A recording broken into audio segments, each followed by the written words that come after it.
വർഗീസ് ജോർജിലേക്ക് വരാം. അദ്ദേഹം ചരിത്ര അധ്യാപകൻ കൂടിയാണ്. അപ്പോൾ ഈ സോനം വാങ്ചുക്കി അദ്ദേഹത്തിൽ നിന്ന് തുടങ്ങാം. ഈ സമരം അദ്ദേഹം ഈ പറയുന്ന ആൾ നിരാഹാര സമരം നടത്തി, ആരോഗ്യനില മോശമായപ്പോൾ അത് ആശുപത്രിയിലേക്ക് മാറ്റുകയും ചെയ്തു. ഈ സോനം വാങ്ചുക്കി ഇതിനു മുമ്പ് നടത്തിയിട്ടുള്ള പ്രക്ഷോഭങ്ങൾ എന്തെല്ലാമാണ് എന്ന് ഡോക്ടർ വർഗീസ് ജോർജിന് എന്നേക്കാൾ കൂടുതൽ നന്നായി അറിയാം. കാരണം അദ്ദേഹം ലഡാക്കിന് സ്വതന്ത്രമായ പദവി വേണമെന്നാവശ്യപ്പെട്ട്, അല്ലെങ്കിൽ സംസ്ഥാന പദവി വേണമെന്നാവശ്യപ്പെട്ട് ആ സംസ്ഥാനത്ത് നിരവധി അക്രമ സമരങ്ങൾ നടത്തിയ വ്യക്തിയാണ്. അന്ന് അദ്ദേഹം അറസ്റ്റ് ചെയ്യപ്പെട്ടിട്ടുണ്ട്. അത്തരത്തിൽ മാത്രമല്ല, അദ്ദേഹം നടത്തുന്ന ചില സ്ഥാപനങ്ങൾക്ക് വിദേശ ഫണ്ടടക്കം കൈപ്പറ്റുന്നു തുടങ്ങിയ ആക്ഷേപങ്ങളും അദ്ദേഹത്തിൻ്റെ മേൽ വന്നിട്ടുണ്ട്. അവിടെ വ്യാജ ഡിഗ്രി നൽകിയത് അടക്കമുള്ള അദ്ദേഹത്തിൻ്റെ സ്ഥാപനം അങ്ങനെ നൽകിയിട്ടുണ്ട് തുടങ്ങിയ വിവിധ കേസുകൾ അദ്ദേഹത്തിന്മേലുണ്ട്. അപ്പോഴാണ് ഈ സോനം വാങ്ചുക്കി ഈ ആധുനിക ഭാരതത്തിലെ ഗാന്ധിജി അല്ലെങ്കിൽ ഗാന്ധിയൻ സമരത്തിൻ്റെ വക്താവായിട്ടൊക്കെ വരുന്നത്. നമ്മൾ കണ്ടതാണ് സ്വാതന്ത്ര്യത്തിന് ശേഷം, അല്ലെങ്കിൽ ഗാന്ധിജിയുടെ കാലഘട്ടം കഴിഞ്ഞതിന് ശേഷം ജയപ്രകാശ് നാരായണനെ പോലെയുള്ള ആളുകൾ, അങ്ങേക്ക് അതറിയാമല്ലോ, ജനതാ പാർട്ടിയുടെയൊക്കെ നേതൃനിരയിലുണ്ടായിരുന്ന ഒരു വ്യക്തി കൂടിയാണല്ലോ അങ്ങ്.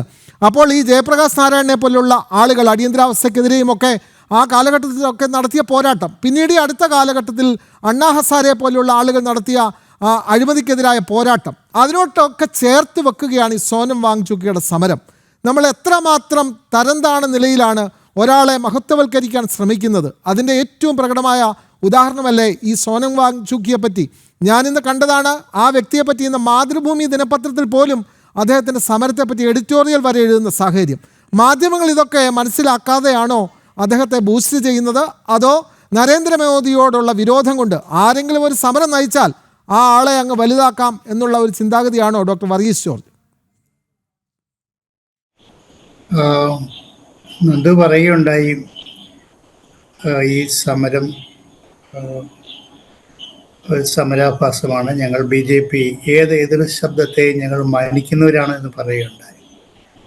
അങ്ങനെയാണെങ്കിൽ 20 ദിവസമായിട്ട് നിരാഹാര സത്യാഗ്രഹം കിടന്ന സോനം വാങ്ചുക്കിനെ ഒരു ഗവൺമെൻറ് പ്രതിനിധിയോ എഡ്യൂക്കേഷൻ സെക്രട്ടറിയോ സന്ദർശിച്ച് എന്തുകൊണ്ടൊരു പ്രാഥമികമായ ചർച്ച നടത്തിയില്ല? എന്താണ് നിങ്ങളുടെ പ്രശ്നമെന്ന് ചോദിച്ചില്ല? അപ്പോൾ BJP എതിർ ശബ്ദത്തെ ബഹുമാനിക്കുന്നുണ്ടോ? 20 ദിവസമായിട്ട് നിരാഹാര സത്യാഗ്രഹം കിടക്കുന്ന ഒരാളുടെ പന്തൽ ചെല്ലുന്നത് ഒരു അപമാനമായിട്ട് തോന്നുന്നുണ്ടോ? അതുകൊണ്ട് എനിക്ക് തോന്നുന്നത് BJP ഗവൺമെൻറ്റിനെ പറ്റിയ ഒരു വലിയ തെറ്റാണ് അവരുമായിട്ടൊരു ഡയലോഗ് ആരംഭിക്കാൻ. ഇവിടെ വിനോദ് പറഞ്ഞത് വാങ്ചുക്കിനെ കുറിച്ചാണ്. അതിനു മുമ്പ് ഞാൻ പറയാം, നന്ദു പറഞ്ഞ കാര്യങ്ങളാണല്ലോ ആദ്യം പ്രതികരിക്കേണ്ടത്.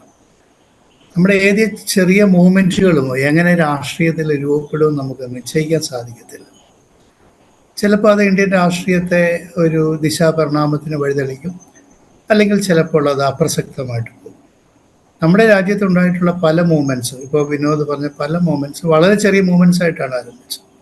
ഇപ്പോൾ JP മൂവ്മെൻറ്റ് ആരംഭിക്കുന്ന അഹമ്മദാബാദിലെ ഒരു ഹോസ്റ്റലിൽ മെസ് ഫീസ് കൂട്ടിയപ്പോഴാണ് അവിടെ ഒരു പ്രക്ഷോഭം ആരംഭിക്കുന്നത്. പക്ഷേ ആ പ്രക്ഷോഭം പിന്നീട് അബ്ദുൽ ഗഫൂർ ഗവൺമെൻറ്, ബീഹാറിലെ അബ്ദുൽ ഗഫൂർ ഗവൺമെൻറ്റിനെ അട്ടിമറിച്ചു, കേദാർനാഥ് പാണ്ഡെ ഗവൺമെൻറ്റിനെ അട്ടിമറിച്ചു, ചിമൻഭായ് പട്ടേലിനെ അത് നിലംപരിശാക്കി, മിസസ് ഇന്ദിരാഗാന്ധിയെ വരെ അത് തൂത്തെറിഞ്ഞു, അടിയന്തരാവസ്ഥ പ്രഖ്യാപിക്കേണ്ടി വന്നു. കുട്ടികൾ JPയോട് ഞാൻ ചോദിച്ചു, അതിന് നേതൃത്വം ഏറ്റെടുക്കാമോ എന്ന് ചോദിച്ചു. അങ്ങനെ JP ടോട്ടൽ റവല്യൂഷന് നേതൃത്വം ഏറ്റെടുത്തു. BJPയുടെ ഉദയം എങ്ങനെയാണ്? BJPയുടെ ഉദയമല്ല, വളർച്ച എങ്ങനെയാണ്? BJP എങ്ങനെയാണ് അധികാരത്തിൽ വന്നത്? BJP അധികാരത്തിൽ വന്ന കേവലം ഇലക്ട്രൽ പോളിറ്റിക്സ് കൊണ്ട് മാത്രമല്ലല്ലോ.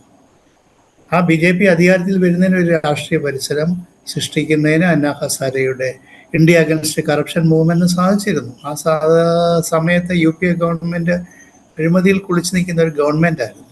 കൽക്കരി സ്കാം ഉണ്ടായിരുന്നു, 2G സ്കാം ഉണ്ടായിരുന്നു. എന്തിനു പറയുന്നു, UPA ഗവൺമെൻറ്റിലെ ഘടകകക്ഷികളിലെ മന്ത്രിമാർ വരെ ഗുരുതരമായ അഴിമതി ആരോപണത്തിന് വിധേയരായി ജയിലിൽ പോകേണ്ട സാഹചര്യം ഉണ്ടായിരുന്നു. രാജ്യം ഒട്ടാകെ അഴിമതിക്കെതിരെ ഒരു വലിയ രോഷത്തിൽ നിൽക്കുമ്പോഴാണ് അണ്ണാ ഹസാരെയുടെ നേതൃത്വത്തിൽ ആ ഒരു സമരം ഉണ്ടായത്. അതൊരു നോൺ പാർട്ടി ഇതര സമരമായിരുന്നു. പക്ഷേ അതിൻ്റെ എല്ലാ പ്രയോജനവും ലഭിച്ചുകൊണ്ടാണ് BJP ഗവൺമെൻറ് ഒരു വലിയ ഇലക്ട്രൽ വിക്ടറിയിലേക്ക് വന്നു. ആസാമിലെ ഓൾ ആസാം സ്റ്റുഡൻസ് മൂവ്മെൻറ്റ് ബംഗ്ലാദേശിൽ നിന്നുള്ള കുടിയേറ്റത്തിനെതിരായിട്ട് തുടങ്ങിയ മൂവ്മെന്റ് ഒരു കോളേജ് യൂണിയൻ ചെയർമാനാണ് ആരംഭിച്ചത്. ആ കോളേജ് യൂണിയൻ ചെയർമാൻ 1985 ബീഹാറിന്റെ മുഖ്യമന്ത്രിയായി. ആസു വന്നതിൽ പിന്നെ അവിടെ മുഖ്യധാര രാഷ്ട്രീയ പാർട്ടികൾ അപ്രസക്തമാവുകയും ചെയ്തു, കോൺഗ്രസ്. അപ്പോൾ ഒരു ചെറിയ മൂവ്മെന്റ് ആണ് തുടങ്ങിയെങ്കിലും ആ മൂവ്മെന്റ് എങ്ങനെ രൂപപ്പെടുമെന്ന് നമുക്ക് പറയാൻ സാധിക്കത്തില്ല. അതുകൊണ്ട് BJPയും അതിൻ്റെ വക്താക്കളും ചരിത്രം മറക്കാൻ പാടില്ല. തങ്ങൾ അധികാരത്തിൽ വന്നു ഇത്തരം മൂവ്മെന്റുകളുടെ ഒരു രാഷ്ട്രീയ പരിസരത്തിലാണ്. ഈ കോക്രോച്ച് പാർട്ടിയുടെ മുന്നേറ്റം ഒരുപക്ഷെ അതിലേക്കൊന്നും നയിക്കണമെന്നില്ല. പക്ഷേ രാജ്യത്തുണ്ടാകുന്ന ജനകീയ സമരങ്ങളെ അനുഭാവപൂർവ്വം കാണുകയും എന്താണ് അവരുടെ പ്രശ്നമെന്ന് ചോദിക്കുകയും ചെയ്യേണ്ടത് നമ്മുടെ ഒരു ഉത്തരവാദിത്വമല്ലേ. അവരുമായിട്ട് ഡയലോഗ് ആവശ്യമില്ലായിരുന്നു, അവരെ കണ്ട് സംസാരിക്കണ്ടേ. ഇപ്പോൾ അദ്ദേഹത്തെ ആശുപത്രിയിലാക്കി, അത് ആശുപത്രിയിലാക്കിയ നല്ല കാര്യമാണെന്ന് ഞാൻ പറയുന്നത്. കോടതി പറഞ്ഞു അദ്ദേഹത്തിൻ്റെ ആരോഗ്യം സംരക്ഷിക്കണമെന്ന് പറഞ്ഞു. അതുകൊണ്ട് അദ്ദേഹത്തെ ആശുപത്രിയിലാക്കി എന്നുള്ളത് അദ്ദേഹത്തിൻ്റെ ജീവൻ രക്ഷിക്കണം എന്ന് ആഗ്രഹിക്കുന്നവരുടെയൊക്കെ താല്പര്യമാണ്. ഗവൺമെൻറ് ആ നിലയിൽ ചെയ്തിട്ടുണ്ടെങ്കിലും അവരുമായിട്ട് ഡയലോഗ് നേരത്തെ ആരംഭിക്കാമായി. മൂന്നാമത് വിനോദ് പറഞ്ഞ വാങ്ചുക്കിനെ കുറിച്ച് എന്തിനാണ് നമ്മൾ ഇത്ര ആക്ഷേപിക്കുന്നത്? It's one of the best minds of the country, one of the best citizens of the country. എന്താണ് ലഡാക്കിൽ നടന്ന സമരം? ലഡാക്ക് നമ്മുടെ രാജ്യത്തിൻ്റെ ഒരു സംസ്ഥാന പദവി, ജമ്മു കാശ്മീർ, ലഡാക്ക് ഇതെല്ലാം ഒരു ഭരണഘടനാ ഭേദഗതിയിലൂടെ അതിൻ്റെ സംസ്ഥാന പദവി നഷ്ടപ്പെട്ടപ്പോൾ ആ സ്റ്റേറ്റിൽ അസംബ്ലി വേണമെന്ന് പറഞ്ഞുള്ള അജിറ്റേഷൻ്റെ ലീഡർഷിപ്പ് കൊടുത്തിട്ടുള്ളത് വാങ്ചുക്കാണ്. എത്ര നാളായി അവിടെ ഇലക്ഷൻ നടന്നിട്ട്? എന്തിനാണ് അതൊരു ഗവർണറുടെ കീഴിലാക്കിയത്? ഇന്ത്യയിലെ ഏറ്റവും തന്ത്രപ്രധാനമായ ഒരു പ്രദേശം ജനങ്ങൾക്ക് വോട്ടവകാശം കൊടുക്കണ്ടേ? അതല്ലേ അവർ നടത്തിയ സമരം. അതേ ഒരു വിദ്യാഭ്യാസ പ്രവർത്തകനാണ്. ഗോത്രവിഭാഗങ്ങളിൽപ്പെട്ടവർക്ക് വിദ്യാഭ്യാസം കൊടുക്കുന്നു. സോളാർ എനർജി, സമാന്തരമായിട്ടുള്ള വികസനം, അതുപോലെ തന്നെ സമാന്തര വിദ്യാഭ്യാസം, പരിസ്ഥിതി, അവിടുത്തെ മഞ്ഞുമലകൾ സംരക്ഷിക്കുക. അദ്ദേഹം ആ ഒരു ലഡാക്കിൻ്റെ ഒരു പ്രതീകമാണ്, ഒരു വിശുദ്ധമായൊരു പ്രതീകമാണ്. അദ്ദേഹത്തെ ഇപ്പം വിനോദ് പറയുന്ന പോലെ അങ്ങനെ ഒരു വില്ലനാക്കി നമ്മൾ ചിത്രീകരിക്കേണ്ട ആവശ്യമില്ല. അതുകൊണ്ട് തീർച്ചയായിട്ടും എനിക്ക് തോന്നുന്നു BJP ഗവൺമെൻറ്റിനെ പറ്റിയ ഒരു വലിയ പാളിച്ചയാണ് അവരുമായിട്ട് ഡയലോഗ് ആരംഭിക്കാഞ്ഞത്. ആ നിലയിൽ തീർച്ചയായിട്ടും ഈ സമരം ഇത്തരം ഒരു നിഷേധാത്മകമായ നിലപാട് സ്വീകരിച്ചതുകൊണ്ട് ഒരുപക്ഷെ മറ്റ് രാഷ്ട്രീയ പാർട്ടികൾ, കോൺഗ്രസ് ഇതുവരെ ഇതിന് പിന്തുണ കൊടുത്തിരുന്നില്ല, ഇപ്പോൾ കോൺഗ്രസ് പോലും പിന്തുണ കൊടുക്കാൻ നിർബന്ധിതമായി. അതുകൊണ്ട് പ്രതിപക്ഷ രാഷ്ട്രീയ പാർട്ടികളെല്ലാവരും പിന്തുണച്ചപ്പോൾ ചിലപ്പോൾ അതൊരു മൂവ്മെൻ്റ് ആയിട്ട് വരാം, ചിലപ്പോൾ അതങ്ങ് അപ്രസക്തമായിട്ട് മാറുകയും ചെയ്യും. ഡോക്ടർ വർഗീസ് ജോർജ്, അദ്ദേഹം വിദ്യാഭ്യാസ പ്രവർത്തകനാണ് എന്നൊക്കെ അദ്ദേഹം പറഞ്ഞു.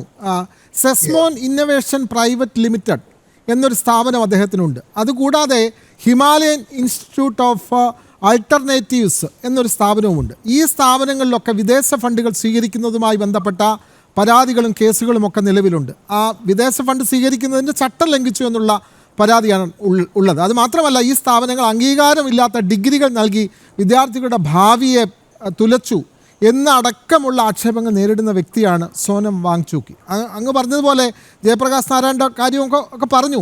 അണ്ണാ ഹസാരെയുടെ സമരം, അഴിമതിക്കെതിരായി നടത്തിയ പോരാട്ടം, അതിനോടൊപ്പം എങ്ങനെ ഇദ്ദേഹത്തിൻ്റെ പോരാട്ടത്തെ ചേർത്ത് നിർത്താം എന്നുള്ളതാണ് നമ്മുടെ സംശയം. നമുക്ക് അതിലേക്ക് വരാം ഒരു ഇടവേളയ്ക്ക് ശേഷം.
ഡോക്ടർ വർഗീസ് ജോർജ്, ഞാൻ ചോദിച്ചതിന് വളരെ പെട്ടെന്ന് മറുപടി. ഇത്തരം ആക്ഷേപങ്ങൾ നേരിടുന്ന ഒരു വ്യക്തിയെ എങ്ങനെ നമുക്ക് മഹത്വവൽക്കരിക്കാൻ കഴിയും ഡോക്ടർ വർഗീസ് ജോർജ്? വിനോദ, ഭരണകൂടത്തിന് എതിർ ശബ്ദം ഉയർത്തുന്നവരെ ആക്ഷേപിക്കുന്നതിന് വേണ്ടി എപ്പോഴും ഇത്തരം വാദങ്ങൾ ഉന്നയിക്കാറുണ്ട്. അവർ വിദേശ ഫണ്ട് മേടിക്കുന്നു, വിദേശചാരന്മാരാണ്. ഇത് JP-യുടെ മൂവ്മെൻറ്റ് വന്നപ്പോഴും അന്നത്തെ കോൺഗ്രസ് ഗവൺമെൻറ് പറഞ്ഞിരുന്നു ഇത് വിദേശ ശക്തികളാൽ നിയന്ത്രിക്കപ്പെടുന്നതാണ്. പക്ഷേ നമ്മളിപ്പോൾ നോക്കേണ്ടത് ഈ വിഷയത്തിൻ്റെ കോർ ഉള്ളടക്കം എന്താണ്. അത് നയിക്കുന്ന വാങ്ചുക്കിനെ ഇപ്പം നമ്മൾ അപമാനിച്ചിട്ട് കാര്യമുണ്ട്. അതേ വിദ്യാഭ്യാസ മേഖലയിൽ പ്രവർത്തിക്കുന്ന ഒരാളാണ്. അതേ സമാന്തര വിദ്യാഭ്യാസ മേഖലയിൽ പ്രവർത്തിക്കുന്നതാണ്. അദ്ദേഹത്തിൻ്റെ ഇൻസ്റ്റിറ്റ്യൂട്ട് ഫോർ ഓൾട്ടർനേറ്റീവ്സ് ആണ് ഇന്നുള്ള വികസന യുക്തിക്ക് ബദലായി ലഡാക്കിൻ്റെ പാരിസ്ഥിതിക സൗഹൃദത്തെ സംരക്ഷിക്കണമെന്ന് ആവശ്യപ്പെട്ടുകൊണ്ടുള്ള ഒരു പ്രവർത്തനം നടത്തുന്ന ആളാണ്. അത് പക്ഷേ നമ്മുടെ രാജ്യത്തെ വികസന യുക്തിവാദികൾക്ക് ഇഷ്ടപ്പെട്ടു എന്ന് വരുന്നില്ല. അതുകൊണ്ട് എല്ലാ കാലത്തും നമ്മുടെ രാജ്യത്തെ വ്യവസ്ഥാപിത ഭരണകൂടത്തിനെതിരെ ശബ്ദം ഉയർത്തുന്നവരെ വിദേശചാരന്മാരെന്നും വിദേശ ഫണ്ട് സ്വീകരിക്കുന്നവരെന്നും ഒക്കെ പറയാറുണ്ട്. പക്ഷെ നമ്മൾ ഉന്നയിക്കുന്ന ഒരു പ്രധാനപ്പെട്ട പ്രശ്നം, അല്ലെങ്കിൽ ഈ പാർട്ടി കോക്രോച്ച് പാർട്ടി, ഞങ്ങളുടെ പാർട്ടി RJDയും കോക്രോച്ച് പാർട്ടിയെ സന്ദർശിച്ച അനുഭവം രേഖപ്പെടുത്തിയുണ്ട്.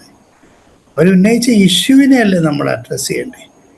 ആ ഇഷ്യൂ ഉന്നയിച്ച ആളെയാണ് നമ്മൾ നോക്കേണ്ടത്. അവരുന്നയിച്ചത് രാജ്യത്ത് നീറ്റ് വിവാദം ഉണ്ടായി, പരീക്ഷ ചോർച്ചയുണ്ടായി, 22 ലക്ഷം കുടുംബങ്ങളിലെ കുഞ്ഞുങ്ങൾ 12, 14, 15 മണിക്കൂർ കഷ്ടപ്പെട്ട് ലോഡ്ജുകളിൽ ചെന്ന് താമസിച്ച് പഠിച്ച് പരീക്ഷ എഴുതി. ആ പരീക്ഷ അങ്ങ് അപ്രസക്തമായി 31 കുട്ടികൾ ആത്മഹത്യ ചെയ്തു. ഇതൊരു വലിയ ഇഷ്യൂ അല്ലേ? നമ്മുടെ ധാർമ്മിക മനസ്സാക്ഷി ഇത് നോവിക്കുന്നില്ലേ? എത്രയോ തവണയാണ് 2024 വീണ്ടും 25 26 ഒക്കെ ഇത് ആവർത്തിച്ചു. ഇത് ഗവൺമെൻറ് ഉത്തരവാദിത്വമില്ലേ? ഇവരാവശ്യപ്പെട്ടത് ഈ നീറ്റ് പരീക്ഷ ചോർച്ചയ്ക്ക് ഉത്തരവാദിയായ ധർമ്മേന്ദ്ര പ്രധാൻ അതിൻ്റെ ധാർമ്മിക ഉത്തരവാദിത്വം എടുക്കണമെന്നല്ലേ?